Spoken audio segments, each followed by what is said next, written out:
Well, hey there, Internet. How you doing? This is United Opposition with Scott and Marshall. That is right. We're coming at you today. Do you feel like protesting right now? Do you want to protest this show, Marshall? No, we're good. But we're going to talk a little bit about that. Here we go.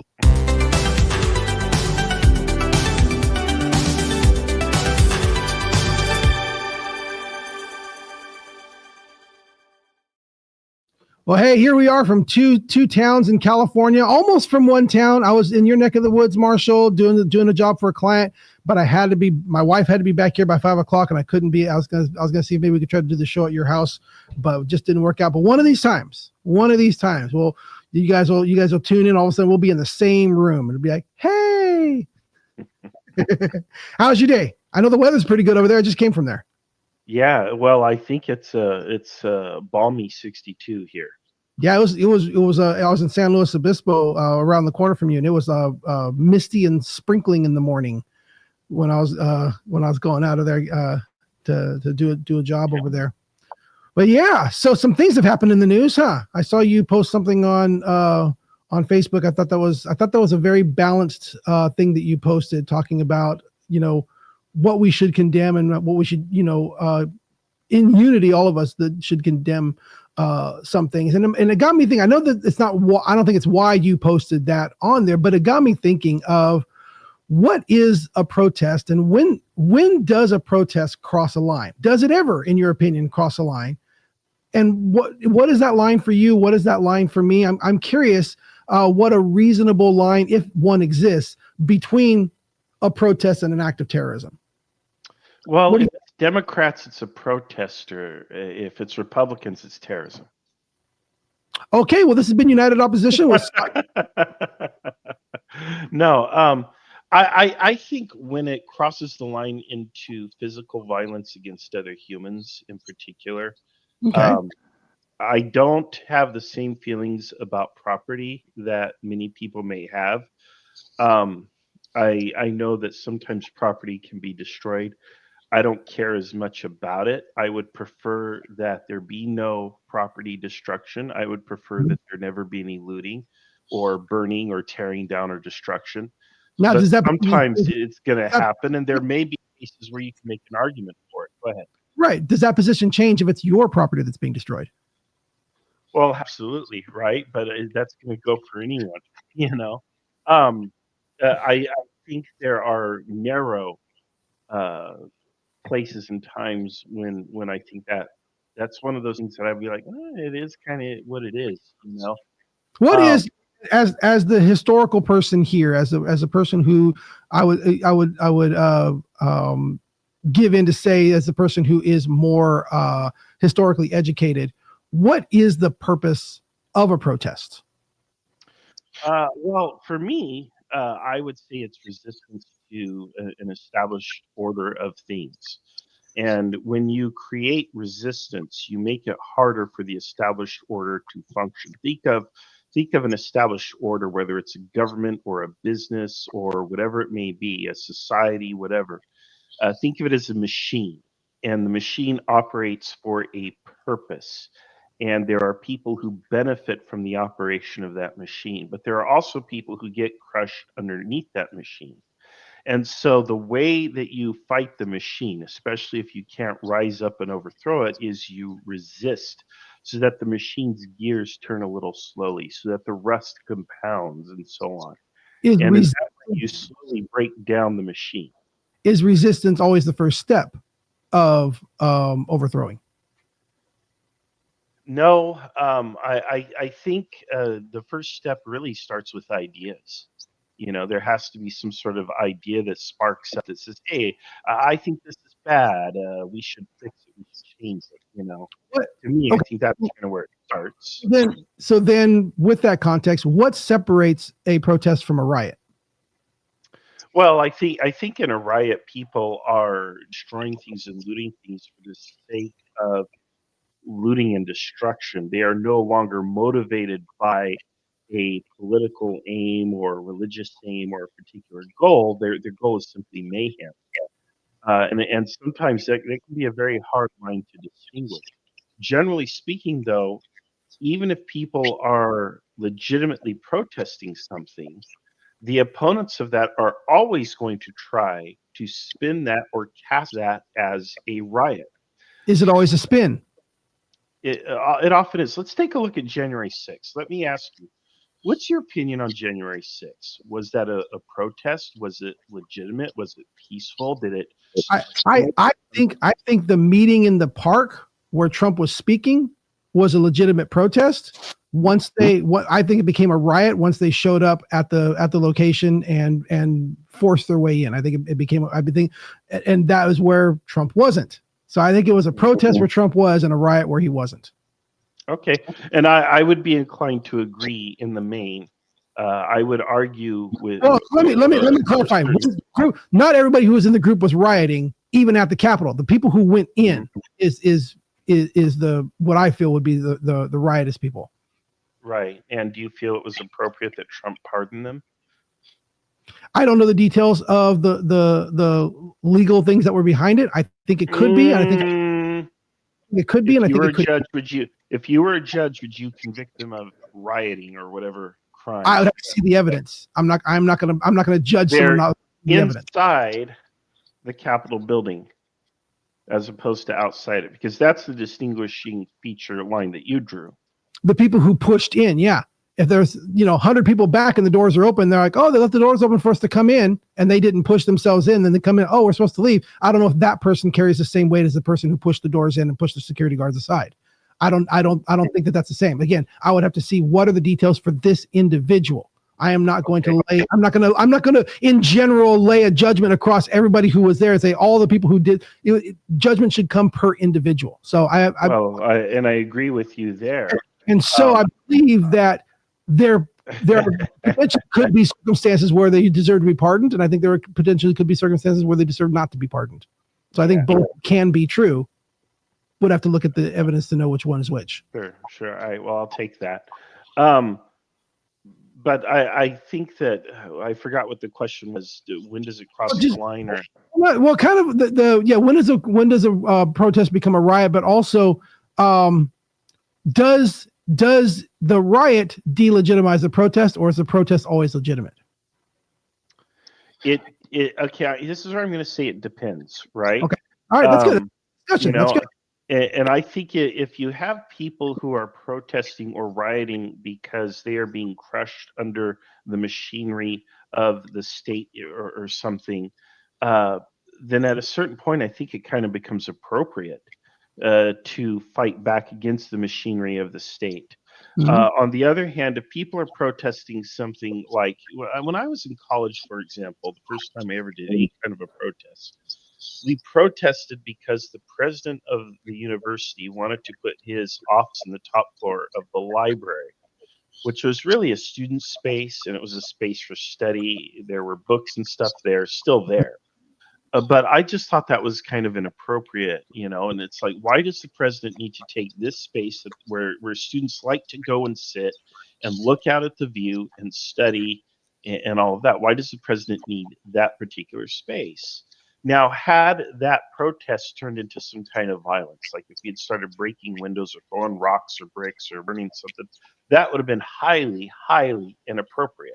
Yeah. On the other hand, I think if you are, let's say you are a person protesting a regime that is trying to stamp out your way of life or your culture, your people, or your religion or something, and you decide that you're gonna, set a cop car on fire, well, I don't have an issue with that, I kind of don't, As long as it's not in it. What's that? As long as the cop's not in it. Correct. Yeah, I would prefer that you not harm other people, but there are also exceptions to that. And at that point, it's no longer a protest or a riot. It's conflict. It's battle. It's conflict. And that's something else altogether. So what about frequency? What if every time your group protests, it breaks into a riot? Does that delegitimize your protest? Well, again, it depends on what you're protesting. Just as I said before, I think that rule still applies.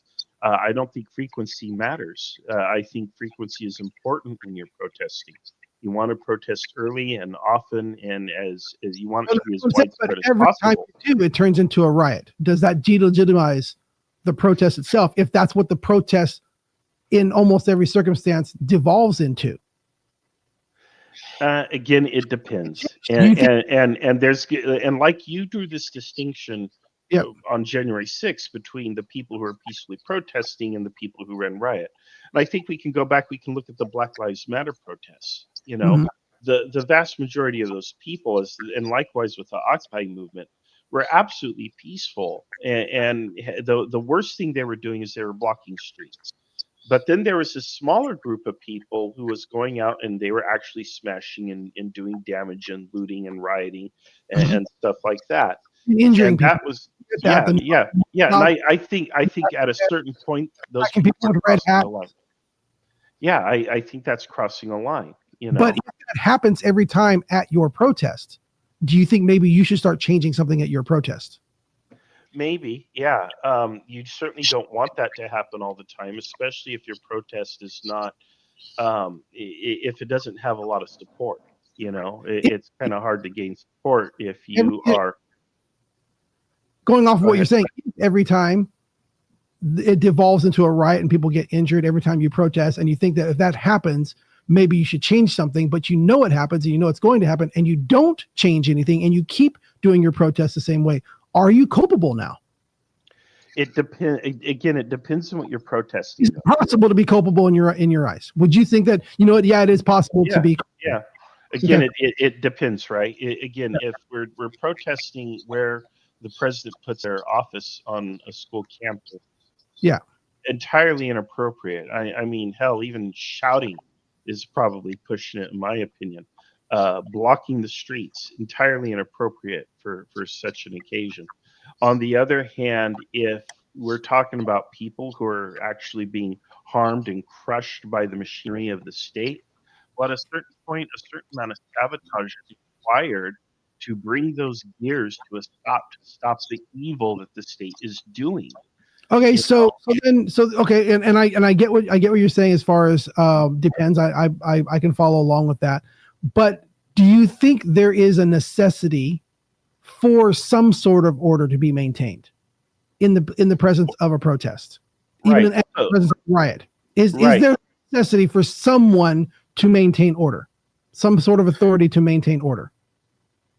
So if we take a look at peaceful protest, right, there's a couple instances of peaceful protests. We look at Mahatma Gandhi in India, who was kind of the guy who's all about peaceful protest.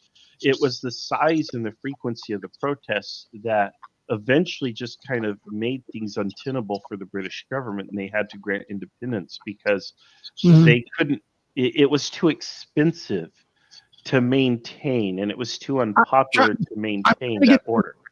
My question really is trying to get to a specific direction. I feel like we're going on a tangent, not connected to what I was asking.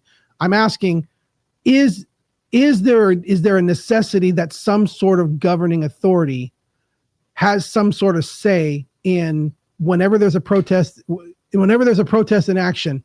Is it reasonable that some sort of authority is there to make sure things don't get out of hand? Is that a reason? Okay. Well, again, it depends on what is this authority and what's it doing. Yeah, I know we're going to get is the authority there to undermine the protest? I'm going to get into that. I'm going to get into that. I'm going to get into that. I want to find out. I want to start off with first finding out, are we on the same page that we can both agree that yes, I believe that there should be some sort of authority to make sure things don't get out of hand. Now we can define who defines what gets out of hand. I'm just saying, are we in agreement that it's reasonable to have some sort of authority present for the safety of the people there? For public safety? Yeah, but it depends, right? Exactly. Yes. I want to get to that. I'm not ignoring that. I want to get different, but yeah, like I said, if it's a student protest or the students are protesting for the spotted owl or don't chop down these trees or whatever.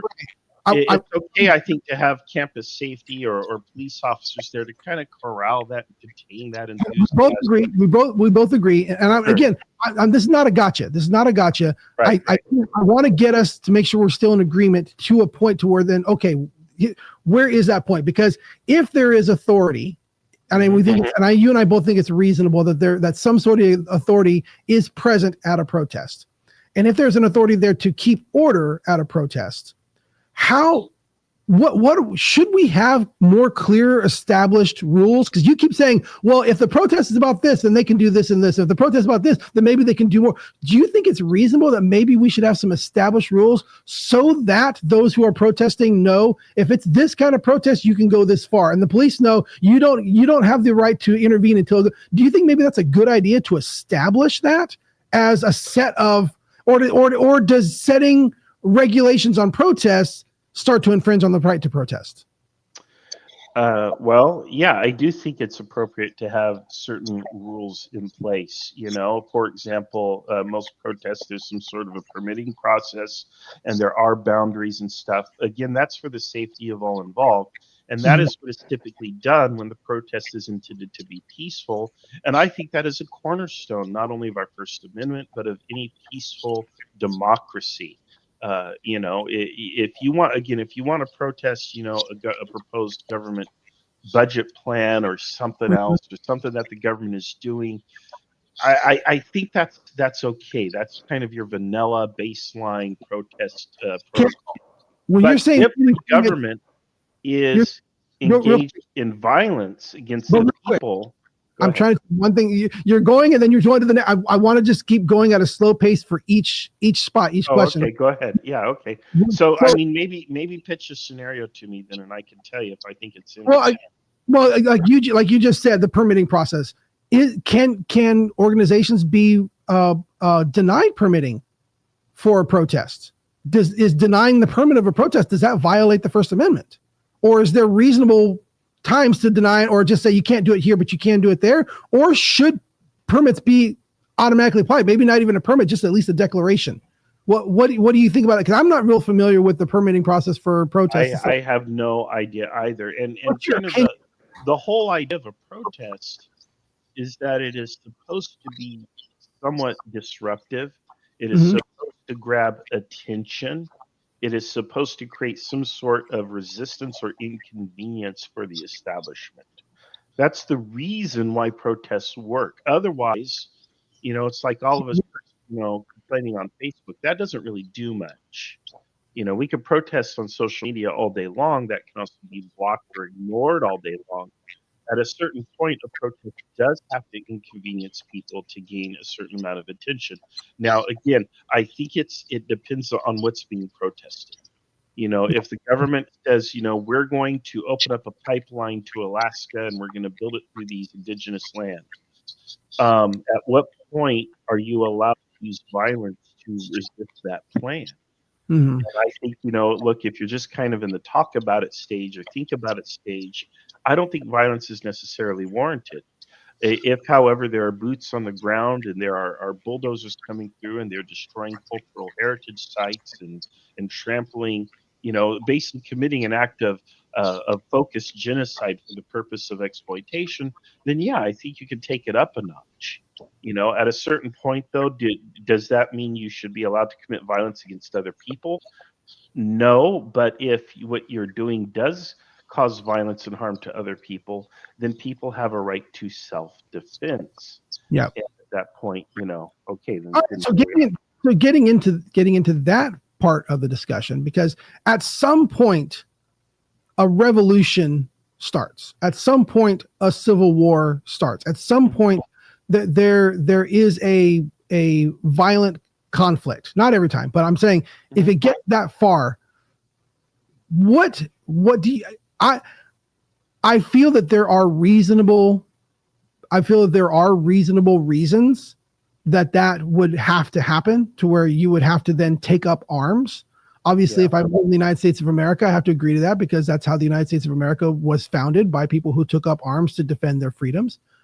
But what do we think? What do you think? I can tell you, like I said, I think I agree with you that if physical harm or death is happening by whatever is the established government, that it's causing physical harm and death, I think that there comes a time to take up arms. But I think that should be in an organized fashion, so that it leads to military on military. It leads to formal what I'm trying to get at is that there's a point to, I think there's a point to take up arms, but I think if you're taking up arms and targeting other civilians, it's illegitimate. Well, that's what we would call terrorism. Yeah, and I think But terrorism is a non-state sanctioned actor or group of actors acting in pursuit of a religious or political aim. So let's say, for example, I get together with a bunch of my left-wing buddies and I decide we're going to blow up the Washington Monument or something or whatever, and we go out and do that. That would be terrorism because it's not state sanctioned, you know? So then here's the question. Is terrorism basically a required step between protest and revolution? No, I think, you know, if you look at, if you go back to the American Revolution, right, we had local militias, which were formed for self-defense, initially against, you know, the Native American people because we were committing genocide against them. But it was just because the army was also, from a practical matter, the army is weeks away. You need to have some sort of self-defense, especially if you have just displaced all these people and you've made these people very angry with you. You need a militia. So you have an organized militia in place. And yeah, if you want your movement to succeed, organization is key. You know, here on the left, you know, we talk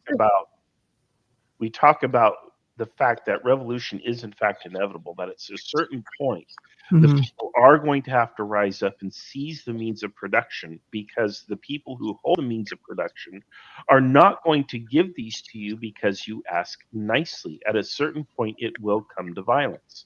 So can you and I agree then that maybe violent protest without organization is always illegitimate? I don't know that it's always illegitimate, because there may be cases when a person acts out because, again, there's self-defense involved, right? But again, barring self-defense, I would agree with you. Okay. Barring self-defense, but if it's seen as, or if it can be construed as a reasonable act of self-defense, I think that's legitimate, because again, you have the right to self-defense. On the other hand, I don't want to start a fire or anything. If you want to be successful, you have to be organized, though. So just on that, not to kind of throwing a match in the gasoline right now. Sure. So it was Kyle Rittenhouse an act of self-defense? From everything that I understand, he put himself into that situation where he was going to be attacked. So under Stand Your Ground, he was acting in self-defense, but he is also culpable because he deliberately inserted himself into a situation where he was threatening other people. So, but doesn't that negate what you just said? Because wouldn't that apply to any protester? Any protester put themselves in there to protest, and it's no longer self-defense. You were saying in acts of self-defense, the protester could declare self-defense, but isn't the protester putting themselves in that position? Doesn't that nullify your own self-defense? No, because if the apparatus of the state is destroying you, otherwise you have to protest. In fact, you should be complimented for taking such a peaceful tack. You know, on the other hand, if you show up at the protest armed, now you're asking for combat. Right, but you show up to the protest armed against the government because you feel then it's not a protest; it's an insurrection. That's an insurrection. Kyle Rittenhouse was there bent on either an act of terrorism or insurrection. He showed up armed. So that's not the same. He wasn't there to be peaceful. He was there to antagonize, threaten, and when people responded to that, he fired on them, and he was appropriately punished or tried for doing that. I think he was acquitted, wasn't he? He was acquitted. Yeah, I think he went to trial and he wasn't found guilty. Oh, so okay, there you go. But what I'm saying is, I don't want to get too deep in the weeds with him specifically, but if you're showing up to defend other people, that doesn't mean you're showing up to pick a fight. You're not defending other people isn't necessarily, Kyle Rittenhouse's job. That's true. No? Yep. So, intent, you were kind of displaying a false intent according to what he was saying. You were making a claim that that was that. So, but that aside, I think I can get behind if there is already violence taking place, if there is clear acts of violence taking place by an established governmental order, and you can and it's verifiable, provable, verifiable that it's violent, that none of this like, well, they took my money and they took my house, therefore I feel it's violent, or they said this about me and I not words is violence. Words is not violence. If it's words might not be violence, but if those words then incite other people to violence, and those words are an issue, they're concerned. Yeah, they're an issue, but they're not. But ultimately, yes, where the metal meets the meat is the problem. Yeah, but I think what needs to happen I think as soon as your protest crosses into terrorism, you've lost your legitimacy. If there's a way to get from protest to revolution without becoming a terrorist, I think that is what you have to do, and that is organization, people, ranks, rules, orders, and military targets, military or establishment targets. On the left want, but here's the problem: is we on the left can absolutely do this. We can form cadres. We can steep the people in theory. We can arm the proletariat. We can drill the proletariat, which is what all of the left literature calls for. But somebody is invariably going to say, you guys are terrorists. You're committing an act of terrorism. This is what the Redcoats argued to justify their march on Mexico. The establishment will always say you're a terrorist. I think the establishment will always say you're a terrorist. Precisely. I think history, you'll have to rely on history. And I think if your tactics were blowing up buses full of people, I don't think you can stand in history and say I wasn't a terrorist. No, that's absolutely terrorism. Yeah, you know what I mean. If you're killing innocent people, or if your people in your name did it, and then you yourself punish those people and say they were in my ranks and they did that, but I am punishing them because that is not what we're standing for. I think you can still claim the high ground as long as you within your own ranks discipline it. I'm not sure I follow that particular example. I'm saying, like, if we have ranks, if the resistance forms ranks and does this, and one group of soldiers within that does an act of terrorism, and the leadership says we're going to punish them for doing terrorism, that's not what we're doing. Yeah, right. Yeah. The group wasn't doing terrorism, even though a member of the group did. If they denounce it and punish them and discipline them appropriately, I think the group can maintain. But if they don't, there's like, oh well, they weren't really of us and whatever, they can go do whatever. I think that also delegitimizes the movement. Well, but what if they're right? What if the people who are peacefully protesting on January 6th were like that? But there's that band that I think we all agree went a little too far. We established we're starting. But now you're putting a burden on the people who are peaceful at the park. No. We started this conversation saying it's an organization with ranks and orders, and someone within your organization, within the rank and your order, does something. I wasn't talking about the civilians or anybody else. They're not really. I'm saying if someone in your rank, what is ranks and order to you? That's what I'm saying. I'm saying that an establishment of, I guess it would necessarily be a rebellion military or a rebellion militia or resistance militia, to where you establish ranks. You say this person isn't, you say you have an order of hierarchy of, this is the leader, these are your captains, these are your lieutenants, these are your soldiers. If a soldier does something out of line, the lieutenant disciplines them. If the group does something out of line, the captain does, these things. And if one group goes and does something illegal that they're not supposed to do, they attack civilians, whatever, and it's not punished by leadership, then I feel that delegitimizes the leadership that's trying to establish. That's important, that if you're going to carry out violence as part of a resistance, that there has to be your own form of governance that everybody involved is agreeing to.